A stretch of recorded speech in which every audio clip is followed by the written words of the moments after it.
চলতি বছরেই হবে বিশ্বের সবচাইতে বড় ফ্র্যাঞ্চাইজি ভিত্তিক cricket tournament Indian premier league বা আইপিএল এর মেগা নিলাম। সেই মেগা নিলামকে সামনে রেখে দলগুলোর চোখ সব তারকা এবং তরুণ উঠতি ক্রিকেটারের দিকে। কিন্তু শুধুই কি ক্রিকেটার, কোনো দলের প্রয়োজন পুরো কোচিং স্টাফের পরিবর্তন। ভারতীয় এবং আন্তর্জাতিক সংবাদ মাধ্যমগুলোর দাবি, আগামী আসর থেকে আইপিএল এর দল রাজস্থান রয়্যালসের প্রধান কোচ হতে যাচ্ছেন সাবেক ভারতীয় জাতীয় দলের কোচ রাহুল দ্রাবিড়। জাতীয় দলে দ্রাবিড়ের জায়গায় প্রধান কোচ হিসেবে এসেছেন কলকাতা নাইট রাইডার্সের মেন্টরের দায়িত্ব থেকে 2024 আইপিএল জেতানো গৌতম গম্ভীর। ফলে জায়গা খালি হয়েছে কলকাতা নাইট রাইডার্সের মেন্টর পদে। ভারতীয় মিডিয়ায় গুঞ্জন, রাজস্থান রয়্যালসের রাহুল দ্রাবিড়ের সঙ্গে কাজ করতে আগ্রহী নন দলটির বর্তমান ডিরেক্টর অফ ক্রিকেট লঙ্কান কিংবদন্তি কুমার সাঙ্গাকারা। 2021 সাল থেকে রাজস্থান দলের এই দায়িত্বে আছেন শ্রীলঙ্কাকে 2014 টি-20 বিশ্বকাপ জেতানো অধিনায়ক। মিডিয়াগুলো বলছে কলকাতা নাইট রাইডার্সে গৌতম গম্ভীরের পদে পরবর্তী আসর থেকে দেখা যেতে পারে কুমার সাঙ্গাকারাকে। অর্থাৎ সাঙ্গাকারাকে কলকাতার মেন্টর বানানোর কথা ভেসে বেড়াচ্ছে ভারতের ক্রিকেট পাড়ায়।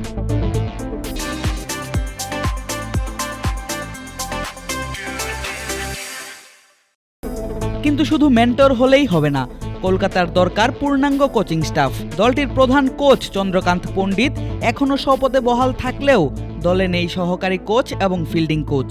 গৌতম গম্ভীরের সঙ্গে জাতীয় দলে যোগ দিয়েছেন কেকেআরের সহকারী কোচ অভিষেক নায়ার এবং fielding coach Ryan ten Doeschate. সব মিলিয়ে মেগা নিলামের আগে কঠিন চ্যালেঞ্জের মুখোমুখি শাহরুখ খানের দল কলকাতা নাইট রাইডার্স। 2024 আইপিএলে শিরোপা ঘরে তোলার পর থেকে কলকাতাকে নিয়ে ক্রিকেট প্রেমীদের মাঝে আগ্রহ অনেকটাই বেশি। কিন্তু শিরোপা জেতার আগে 10 বছর ধরে চলে তাদের ট্রফি খরা। কলকাতাকে এর আগে 2 বার শিরোপা জেতানো অধিনায়ক ফিরে আসেন মেন্টর হয়ে, আর এসেই পুনরুদ্ধার করেন হারানো গৌরব। কোচিং স্টাফ এবং প্লেয়ারদের বাইরেও মেন্টরের জায়গাটা কতটা গুরুত্বপূর্ণ তা বুঝিয়ে দেন সাবেক ভারতীয় অধিনায়ক গৌতম গম্ভীর। সে কারণেই গম্ভীরের জাতীয় দলে চলে যাওয়ার পর বেশ দুশ্চিন্তায় পড়ে কলকাতা নাইট রাইডার্সের সমর্থকরা। তবে কুমার সাঙ্গাকারার খবরে দুশ্চিন্তা কিছুটা হলেও কমেছে কেকেআর ভক্তদের। কিন্তু এখনও নিশ্চিত নয় কোনো কিছুই, সবার অপেক্ষা আনুষ্ঠানিক ঘোষণার।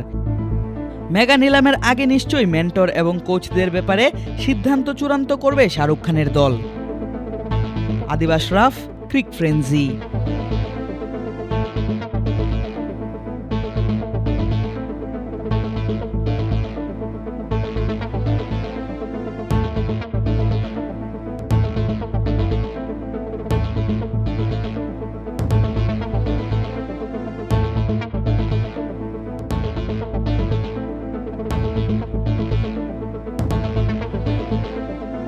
Thank you.